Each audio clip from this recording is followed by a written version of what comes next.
What's up? This is Patrick Dow with Touchdown Alabama Magazine. And right at the top, I just want to thank all you guys once again for helping us hit that like goal in the first video. We really appreciate all your guys' support here at TDA. So if you don't want to miss any of the latest content that we got here dropping on the YouTube page, make sure to subscribe to the channel so you won't miss a thing.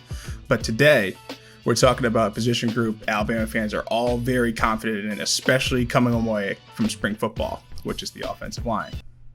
Obviously, I'm kidding. It's a group that has been very inconsistent dating back to the 2021 season that had Bryce Young sacked roughly 40 times and was once again in flux heading into this next season. I mean, they're replacing guys like Evan Neal and Chris Owens, who were both the starting tackles from a year ago. They added a new offensive line coach, Eric Wolford, over from Kentucky this season to help patch things up. But like I said, this group is going through the ringer right now in terms of finding out what the right pairing is. And spring football, I can't really say much else was figured out, especially when you're looking at a lot of competition at left tackle and right tackle, replacing Neal and Owens, like I said, and also Nick Saban holding out starting guard Emil Ekiyor from last season, as well as Darren Dalcourt, who started 11 games last season for Alabama. So I think Alabama fans are all kind of in agreement. What the unit that we saw during the A-Day game isn't necessarily what is going to be trotted out there week one this year. And the group was Kendall Randolph, left tackle, left guard Javion Cohen, center Seth Mclaughlin, right guard Damian George, and right tackle JC Latham, if anyone needed a refresher. So, the spring game, again, was pretty ugly, especially in the past game. They gave up 10 sacks. I know we can talk about how spring football isn't necessarily tailored to the offensive line, especially in the game. Nick Saban had said in his press conference that he really didn't want to have any sort of tight end chips or double teams on the edge here. They really wanted to evaluate everyone individually. And I gotta say, any sort of evaluation that came away from that game was going to be pretty rough, regardless, going up against guys like Dallas Turner and Will Anderson during the game. But with still a lot of months until the season, we got some new guys coming in and some guys coming back from some injuries.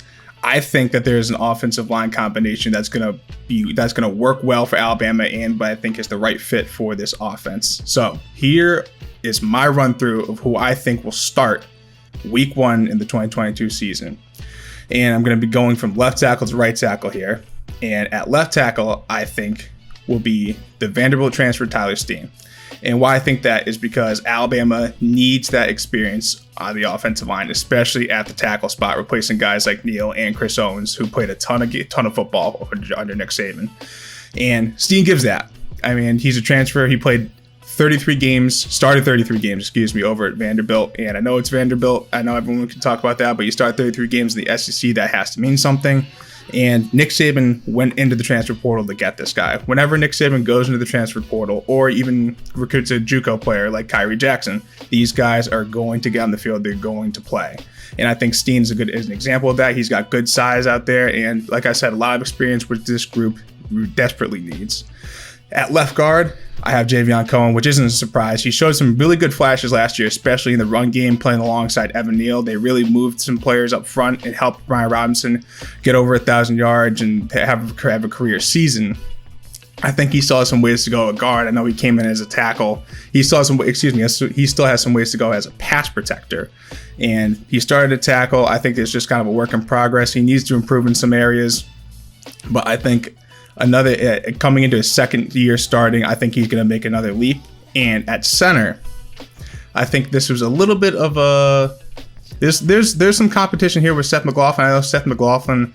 I know Steven's a big advocate for Seth Mclaughlin, but I've gone back and forth. I actually think the starting center this year is going to be Darren Dalcourt, and here's why.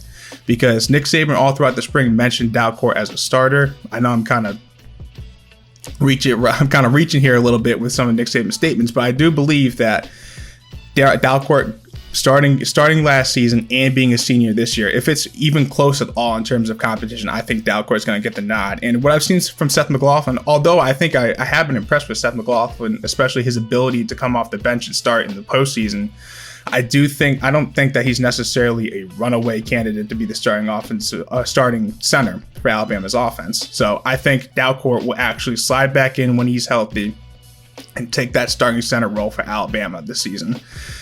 And then at right guard, I have Emil Ekiyor. And Ekiyor like pretty much the entire unit other than Neal last year, struggled at times. I know Ekiyor was a starter on that national championship team in 2020. He had a little bit of a down season, but even then, I don't think anyone's going to be pushing him for that right guard spot. They're amongst their most experienced players. He's also going into his senior season. Again, he's a good physical offensive lineman, but I think he struggled at times in pass protection with some quicker interior linemen. But I believe he addressed that going into this season. He dropped 17 pounds from the 2021 season into going into spring football, and he was held out due to some bumps and bruises. But I think Ekiyor is, with his changed body, dropped some weight. I think he's going to have a bounce back season and really help Alabama's offensive line. And lastly, at right tackle, I have J.C. Latham, and I think it's just time to see what this guy can do. He was Alabama's highest rated recruit in the 2021 season. He took a majority of the first team snaps throughout the spring at right tackle for Alabama. And I think it's just time. We got to see what this guy can do. He's obviously a very talented player. He's a very talented prospect. Nick Saban was said throughout the spring that he liked the progression that he made, but he still has little ways to go. I think he just needs reps with this first team unit. I think it's going to be a little bit of a work in progress. It's going to need some game experience, I think, especially with playing against a lot of guys that are playing with a lot of players, that are kind of new in terms of Steen, Dalcourt signing back in, Ekiyor missing the spring. He's going to be playing with some new players. So I think that this group, we're going to run through it one more time. Left tackle, Tyler Steen. Left guard, Javion Cohen. Center, Darian Dalcourt. Right guard, Emil Ekiyor. And right tackle, J.C. Latham. I think this group will give Bryce Young the best shot to thrive and have another Heisman caliber season for Alabama and hopefully get back to a national championship game.